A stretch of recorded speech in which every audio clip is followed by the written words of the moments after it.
Okay, here we are on day 2 of this little project. Right now I'm trying to figure out a methodology for exactly how this is going to work because on day 1 I wanted to see just how it functioned out of the box, getting used to it. I had it over here most of the time, and that's where it will be as soon as the sun changes. It's about 11 o'clock right now. And the nice thing I found out about the device is that there is a little red light that comes on in the back. Let's see. It's not quite positioned where I want it, but just for the sake of the video, that is the red light that comes on in the back panel there when it is charging from the sun. So as long as that's going, we're in good shape. It really has to be in perfectly direct sunlight, or at least very close to being perfect, for it to even start. And the red light is on and life is good.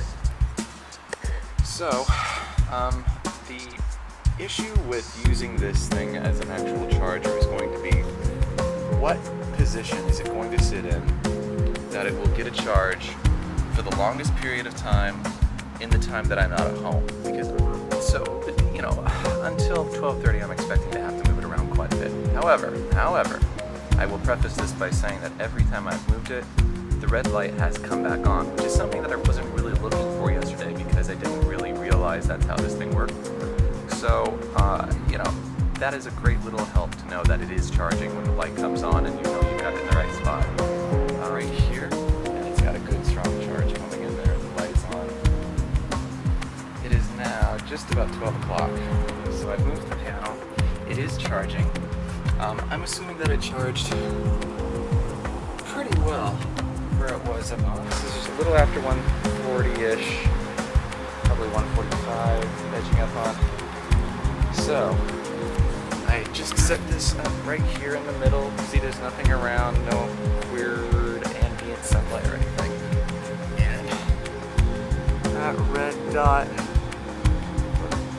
next to the pencil there is glowing. And that is what we want. Which means the device is in fact charging. 2:09. And I climb on down here. And your red light is still glowing. Now 2:24. It is still charging.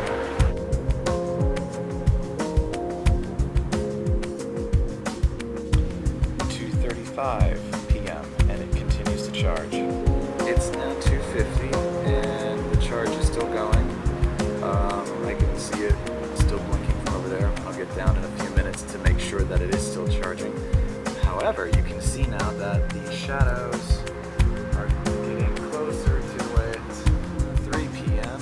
I have changed positions, but the device is still exactly where it was before, and I can see that it is still in fact charging. It is 3:16, and it is still continuing to charge. Over to the table right here, giving it enough space. So I look, and yes. Okay, another check. It's now 3:33. I just had lunch, relaxed a little bit inside, and I come around and I see that yes, it is charging. Look at that, red light is on. Well, it is now just slightly after 4 p.m. and you can see how we're losing the sun, but it's still on the device. Cross your fingers. It looks like it should absolutely still be charging. And behind it, and voila, it is still charging. 4:25. The worst heat of the day is over. It's still up there on the table. That's where the shadow is. It's getting closer though. There's a limited amount of charge time left. I tried it out. It has 3 charges on it, so it has charged up a little bit.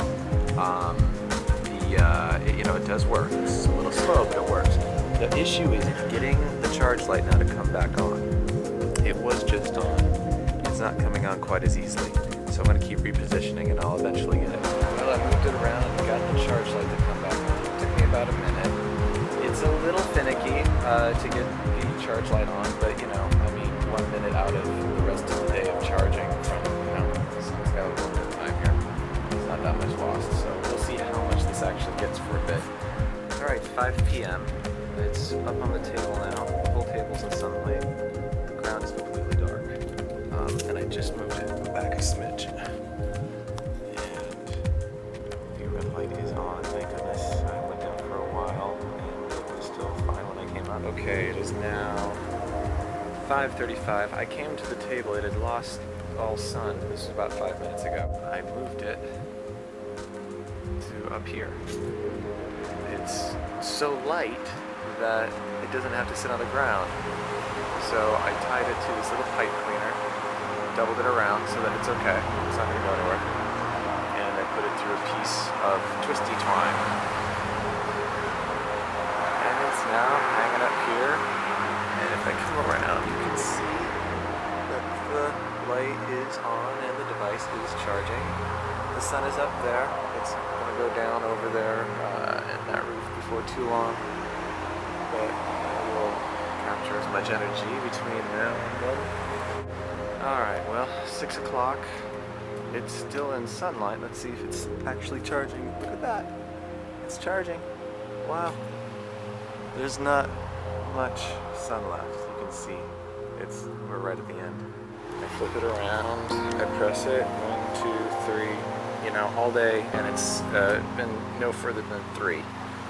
It started at 2, it's gone to a strong 3.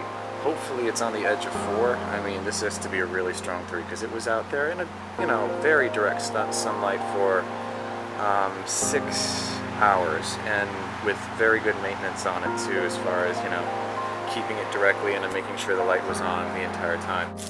Full day and maybe 1.5. So we're talking 20 to 25 to maybe 30%. All right, I brought it in with the 3 charges that were on it. The device was at 2 when I started this morning, so full day out there, and it's gotten 1, hopefully a little bit more. My cell phone is pretty dead right now. I've been sending pictures to Facebook and doing some online transfers, so I press the button and we look over at the cell phone. There it goes. So here we go. Starting at pretty much 0 of the charge. It's pretty low. So we'll see how this charges up, and we'll let it be, and we'll see how much battery we have left and what else we can charge after a full day in the sun. Well, I just got a full charge off of the device onto my Razr cell phone. It is now at, you can't really see, but it is now at full power, so that's good. And the device still has 2 clicks or 2 beeps of charge left on it. I have now plugged in my iPad, and it is charging. It's moving along. So basically what it turned out, a fully drained or nearly fully drained phone was charged to complete capacity after a full day of this device being in the sun. Since it had 2 clicks on it as it was, it just used up the solar charge to charge this battery. So it works. It's interesting. And there you have it. I know I'm tired, I look terrible, but I don't care. I'm doing this review anyway. So as a quick summary and review, the device works well. It works at its own pace. It doesn't charge exactly when you're going to want it to, but it does work over the course of a few hours. You need to be aware of where you're placing the device in the sun. You need to know how the sun moves in your particular area, or if you're camping and you can maintain an eye on the red charger button on the back to make sure that it's on, or if you're just hanging around it, you know, music festivals, hiking, or something like that. If you're around, yes, you can create your own energy with you in a way that may not have been possible before. Now, daily, since I have a second one coming and they're going to be hanging out on the 2 or 3 hotspots that are out there on the roof, I can get around 4 to 5 hours of charge time between 2 devices a day, which should give me, you know, enough power to substantially take off a lot of plug-in charge off any devices that I have. I will keep updating this as soon as I get my second panel, and I'll let you know how the daily charging is going on them, and to see if this actually does satisfy a decent percentage of my energy consumption needs for my portable devices.